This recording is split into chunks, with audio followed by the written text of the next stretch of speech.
ആ ഈ ആഴ്ച തന്നെ ഇനിയിപ്പോ മാഷിന്റെ പടമൊക്കെ ഇതിൽ വരില്ലേ? ഞങ്ങളൊക്കെ മറക്കരട്ടോ. ഓ ഇനി സിനിമ നടനൊക്കെ ആകുമ്പോ എല്ലാവർക്കും വലിയ ജാടയായിരിക്കും വലിയ മാഷേ. ഓ അത് സിനിമ നടൻ ആകുമ്പോഴല്ലേ? ആവൂലോ, ഞങ്ങൾ അറിഞ്ഞു വിവരമൊക്കെ. എന്ത് വിവരം? മാഷ് നാളെ സിനിമയിൽ അഭിനയിക്കാൻ പോവാണ്. ആര് പറഞ്ഞു? നമ്മുടെ സുരു. അവനല്ലേ മാഷിന് ചാൻസ് ഒപ്പിച്ചു തന്നത്. മാഷിപ്പോ ഒന്നും അറിഞ്ഞില്ലേ?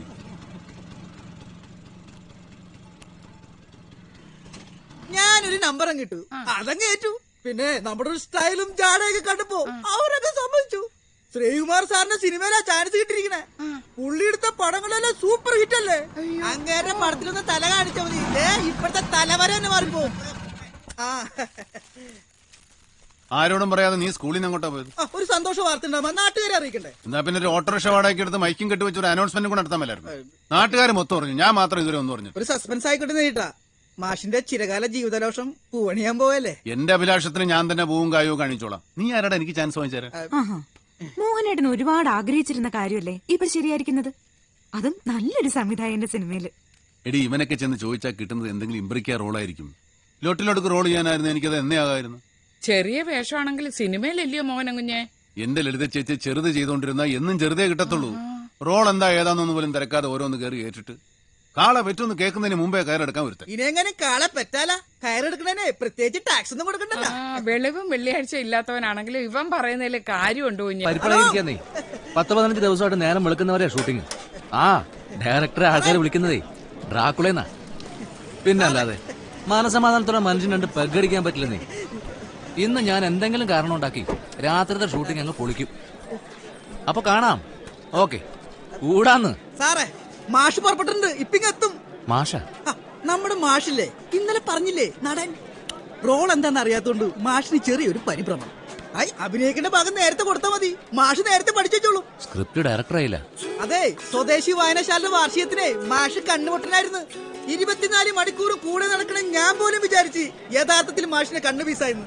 ഭയങ്കര അഭിനയം. സാർ ഇന്ന് നൈറ്റ് ഷൂട്ട് നടക്കുന്ന തോന്നുന്നില്ല. നമ്മുടെ 3 HMI ലൈറ്റുകൾ ഒരുമിച്ച് കേടായിരിക്കുക. കേടായതോ കേടാക്കിയതോ? അയ്യോ സാർ എന്താ ഈ പറയുന്നത്? സാരമില്ല മാത്യു, ഇന്നെനിക്ക് 1-2 ബേബി ലൈറ്റ്സും ജൂനിയറും ഒക്കെ മതി. ക്ലോസ് റേഞ്ച് ഷോട്ടുകൾ മാത്രം എടുക്കാം. സാർ അത് പിന്നെ എന്താ അതും കേടാണോ? അതല്ല സാർ, യൂണിറ്റിലുള്ളവരൊക്കെ കുറെ ദിവസമായിട്ട് ഹോൾ നൈറ്റ് ഇങ്ങനെ ഷൂട്ട് ചെയ്തിട്ട് അവരാകെ തളർന്നിരിക്കോ.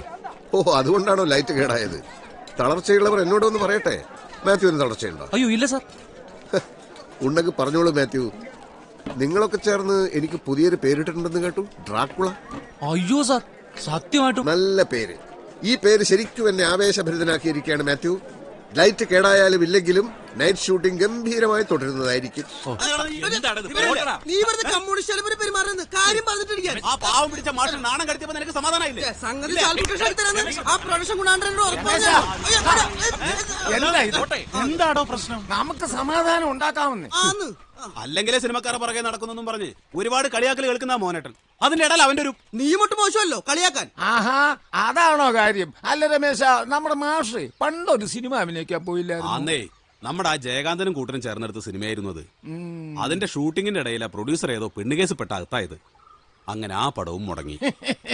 നല്ല ബെസ്റ്റ് രാശി. ദിവാകരോ, നമ്മുടെ സൂപ്പർ സ്റ്റാറുകളുടെ ഒക്കെ ആദ്യ പടങ്ങള് വെളിച്ചം കണ്ടിട്ടില്ലെന്നാ പറയുന്നത്. എപ്പോഴോ നടനാകുമെന്ന് വെച്ച് ഇപ്പോഴേ കളർ ഷർട്ടും കൂളിംഗ് ഗ്ലാസും ഒക്കെ ഫിറ്റ് ചെയ്ത് അണിഞ്ഞൊരുങ്ങി നടക്കല്ലേ. നമ്മുടെ ആളുകൾക്ക് വല്ലതും പറ്റുന്ന പണിയാണോ ഇത്? സിനിമ വെറുതെ കാണാമെന്നല്ലാതെ. എന്താ? ജയകാന്തം പുല്ലിയെ കാണണം. എവിടുന്നാ? നാട്ടിന്നാ.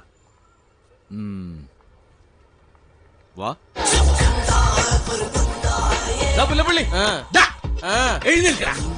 നിന്നല്ലേ വന്നിട്ടുണ്ട്. എനിക്ക് സ്റ്റോറി പറയേണ്ട ആവശ്യമൊന്നുമില്ല. Only shorts. Shorts by പുല്ലേപ്പള്ളി.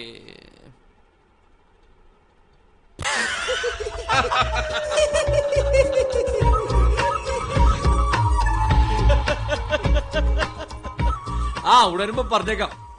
സത്യത്തിൽ ഞാൻ നവീൻ സാറിനെ കാണാൻ വന്നതാ. ജയകാന്തൻ വരാൻ പറഞ്ഞിരുന്നു. ആ മനസ്സിലായി, പുല്ലേപ്പള്ളി പറഞ്ഞിരുന്നു. ആരളിയാ? മറ്റേ ജയകാന്തൻ പറഞ്ഞ നടൻ മാഷിനി. എന്താ മാഷിന്റെ പേര്? മോഹൻ. മോഹൻ ഫസ്റ്റ് പടം തന്നെ മുടങ്ങിയല്ലേ? ജയകാന്തനും മാഷ് ഒഴികെയുള്ള ബാക്കി എല്ലാ ടീംസും ആ കേസ് കഴിഞ്ഞ പിന്നെ വെളിച്ചത്ത് വന്നിട്ടില്ല. അപ്പൊ മാഷ് വീണ്ടും അഭിനയിച്ചേ അടങ്ങൂന്നുള്ള വാശിയില്ല അല്ലേ? മാഷ് വേറെ എന്തെങ്കിലും അഭിനയിച്ചിട്ടുണ്ടോ? നാട്ടിലെ നാടകങ്ങളിലൊക്കെ. ഓ, ക്ലബ് നാടകം യുഗാന്തരങ്ങളായി. അപ്പൊ അതാണ് ലൈൻ. വേറെ സിനിമ ഒന്നും കിട്ടിയില്ല അഭിനയിക്കാൻ? 1-2 വേഷങ്ങൾ കിട്ടിയിരുന്നു. തീരെ ചെറുതായി പോയതുകൊണ്ട്. അപ്പൊ കാര്യായിട്ടേ എന്തെങ്കിലും മാഷ് ചെയ്യൂ. ഞാൻ വിടളിയാ മാഷേ, നമ്മുടെ സ്ക്രിപ്റ്റ് വർക്ക് നടക്കുന്നേ ഉള്ളൂ. മാഷ് ഫെർണാണ്ടോ മെർലെസിനെ സിറ്റി ഓഫ് ഗോഡ് കണ്ടിട്ടുണ്ടോ? ഇല്ല. ഹിസ്റ്ററി ഓഫ് വയലൻസോ? ഇല്ല. വെട്ടിമൊറോ സാബ്ലോവിച്ച് അഭിനയിച്ച ഏതെങ്കിലും പടം കണ്ടിട്ടുണ്ടോ? ഇല്ല. ഇതൊന്നും കാണാതെയാണോ ഈ പരിപാടിക്ക് ഇറങ്ങിയിരിക്കുന്നത്? പഠിപ്പീരും ഈ കുടുംബ പ്രാരാബ്ദമൊക്കെ കഴിഞ്ഞിട്ട് മാഷിന് എവിടെയാ സിനിമ കാണാൻ സമയം കിട്ടാ അല്ലേ മാഷേ? തിയേറ്ററിൽ വരുന്ന സിനിമ കാണും, പിന്നെ CD എടുത്തു കാണും. പത്മരാജന്റെ സിനിമകളൊക്കെ ആയിരുന്നു കൂടുതൽ ഇഷ്ടം. ഇപ്പോഴും ഭരതനും പത്മരാജനൊക്കെ കണ്ടോണ്ടിരുന്നാ മതിയോ? നല്ല കൊറിയ പടങ്ങളും ലാറ്റിൻ അമേരിക്കൻ പടങ്ങളൊക്കെ കാണണ്ടേ? കിംകി ഡുക്ക് എന്ന് കേട്ടിട്ടുണ്ടോ? ഇല്ല. അതെ മാഷേ, ഞങ്ങളൊരു വയലന്റ് മൂഡിലുള്ള സിനിമയെ പ്ലാൻ ചെയ്യുന്നത്. സാറേ, എന്തെങ്കിലും ഒരു വേഷം അഭിനയിപ്പിച്ച് നോക്കിയിട്ട് ശരിയാവുമെങ്കിൽ മാത്രം മതി. ശരിയാകും സാർ. റോളൊക്കെ ഉണ്ട്, ഒരു പുതുമുഖത്തെ തന്നെയാണ് നമ്മൾ നോക്കുന്നത്. പക്ഷെ മാഷിന്റെ ഈ സാധാ ലുക്കാ പ്രശ്നം. പുള്ളി പറഞ്ഞപ്പോ ഞാൻ ഓർത്തു ഇങ്ങനൊരു അപ്പിയറൻസ് ഒക്കെ ആയിട്ട് പാടാ. അപ്പിയറൻസ് ഒക്കെ എങ്ങനെ വേണേലും ഞാൻ മാറ്റാം സാർ. അതല്ല പ്രശ്നം, മൊത്തത്തിലുള്ള ഒരു സെറ്റപ്പാ. ഇങ്ങനെ ഒരു പാവത്താ ലുക്കുള്ള കഥാപാത്രങ്ങളല്ല നമ്മുടെ സിനിമയിലുള്ളത്. കഥാപാത്രമാകാൻ വേണ്ടി എന്ത് ചെയ്യാനും ഞാൻ റെഡിയാ. മാഷ് എന്ത് ചെയ്യുന്നു ഈ പറയണത്? എന്ത് വേണമെങ്കിലും ചെയ്യാം. ഓരോ നടന്മാരുണ്ടല്ല കഥാപാത്രങ്ങളാൻ വേണ്ടി സഹിച്ച കഷ്ടപ്പാട് കേട്ടാണ്ടല്ല മാഷിന്റെ അബ്ബളായി പോവും. അബ്ബ് ഗ്രോട്ടോസ്കി എന്ന് പറയുന്ന സംവിധാനത്തെ കുറിച്ച് കേട്ടിട്ടുണ്ടാ? റഷ്യക്കാരനായിരുന്നു പുള്ളിക്കാരനെ. ആഴ്ചകളോളം നടന്മാരെ പട്ടിണിക്ക്. അങ്ങേര് പിന്നെ നാടകക്കാരനാണെന്ന് വെക്കാം, സിനിമാക്കാർക്ക് എന്താ കഷ്ടപ്പാടില്ലെന്നാണോ? നമ്മുടെ ഹെർസോഗ് അഗ്യുർ എന്ന പടത്തിൽ അഭിനയിപ്പിക്കാൻ ക്ലോസ്കിൻസ്കി എന്ന നടനെ 1 വർഷത്തോളം കൊടും കാട്ടിൽ ആദിവാസികളോട് താമസിപ്പിക്കാൻ വിട്ടത്. അത് എന്തിന്? ചെക്കന കണ്ടില്ലേ, വിവേക് ഒബ്റോയ്.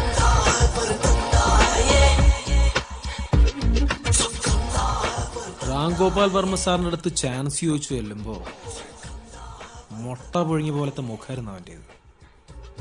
ഒരുമാതിരി വെളുത്ത് കൊടുത്താപ്പിളിപ്പായി. വർമ്മ സാർ പറഞ്ഞത് പറ്റില്ല, ഇതൊരു ഗുണ്ടാപ്പടാണെന്ന്. എന്നിട്ടോ ചെക്കൻ ആരോടും മിണ്ടാതെ അന്തേരിയിലെ ഒരു ഗുണ്ടാ കോളനിയിൽ പോയിട്ട് അങ്ങോട്ട് താമസിച്ചു. ഗുണ്ടകളുടെ ഇരിപ്പും കട്ടപ്പും നട്ടപ്പൊക്കെ അങ്ങോട്ട് പഠിച്ച് വെയിലൊക്കെ കൊണ്ട് കറുത്ത് കരിവാളിച്ച് നല്ല സെറ്റപ്പായിട്ട് അങ്ങോട്ട് തിരിച്ചു. ഓഫീസിന്റെ വാതിൽ ചവിട്ടി തുറന്ന് മേശപ്പുറത്ത് ചാടിക്കയറി വർമ്മ സാറിന്റെ നെറുകം തലയിലേക്ക് തോക്കും ചൂട്ടിട്ട് 4-5 ഡയലോഗ പട്ടപടയെന്ന് വർമ്മ സാർ കോരി തരിച്ചു പോയിട്ട് പറഞ്ഞു, നീ തന്നെ നമ്മുടെ പടത്തിലെ ഹീറോ. അതായിരുന്നു ലെവന്റെ പെർഫോമൻസ്. മാഷിന്റെ പരുവത്തിന് പറ്റിയ റോൾ ഈ പടത്തിലില്ല മാഷ്. എന്നാ ഞാൻ ഇനി ഒരിക്കൽ വരാം. വേണ്ട, ആവശ്യമുണ്ടെങ്കിൽ വിളിച്ചോളാം. ശരി.